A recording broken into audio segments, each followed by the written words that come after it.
أعوذ بالله من الشيطان الرجيم. بسم الله الرحمن الرحيم. ولقد أخذنا آل فرعون بالسنين ونقص من الثمرات لعلهم يذكرون. فإذا جاءتهم الحسنة قالوا لنا هذه، وإن تصبهم سيئة يطيروا بموسى ومن معه، ألا إنما طائرهم عند الله ولكن أكثرهم لا يعلمون. وقالوا مهما تأتنا به من آية لتسحرنا بها فما نحن لك بمؤمنين. فأرسلنا عليهم الطوفان والجراد والقمل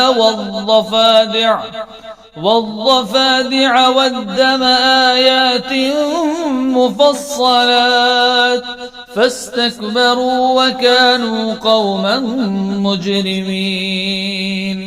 ولما وقع عليهم الرجز قالوا يا موسى ادع لنا ربك بما عهد عندك لئن كشفت عنا الرجز لنؤمنن لك ولنرسلن معك بني إسرائيل. فلما كشفنا عنهم الرجز إلى أجل هم بالغوه إذا هم ينكثون. فانتقمنا منهم فأغرقناهم في اليم بأنهم كذبوا بآياتنا وكانوا عنها غافلين. وأورثنا القوم الذين كانوا يستضعفون مشارق الأرض ومغاربها التي باركنا فيها وتمت كلمة ربك الحسنى على بني إسرائيل بما صبروا ودمرنا ما كان يصنع فرعون وقومه وما كانوا يعرشون. وجاوزنا ببني إسرائيل البحر فأتوا على قوم يعكفون على أصنام لهم قالوا يا موسى اجعل لنا إلها كما لهم آلهة قال إنكم قوم تجهلون. إن هؤلاء متبر ما هم فيه وباطل ما كانوا يعملون. قال أغير الله أبغيكم إلها وهو فضلكم على العالمين. وإذ أنجيناكم من آل فرعون يسومونكم سوء العذاب يقتلون أبناءكم ويستحيون نساءكم وفي ذلكم بلاء من ربكم عظيم. وواعدنا موسى 30 ليلة وأتممناها ب10 فتم ميقات ربه 40 ليلة. وقال موسى لأخيه هارون اخلفني في قومي وأصلح ولا تتبع سبيل المفسدين.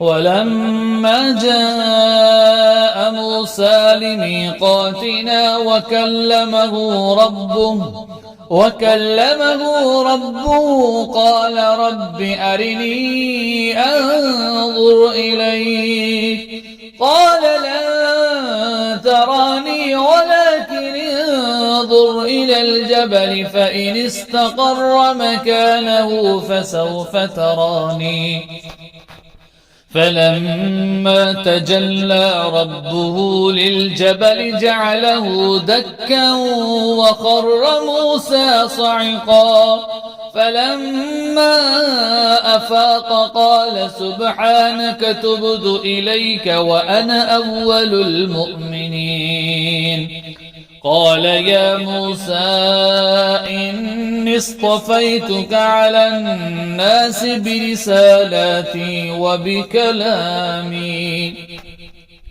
فخذ ما آتيتك وكن من الشاكرين وكتبنا له في الألواح من كل شيء موعظة وتفصيلا لكل شيء فخذها بقوة وأمر قومك يأخذوا بأحسنها سأريكم دار الفاسقين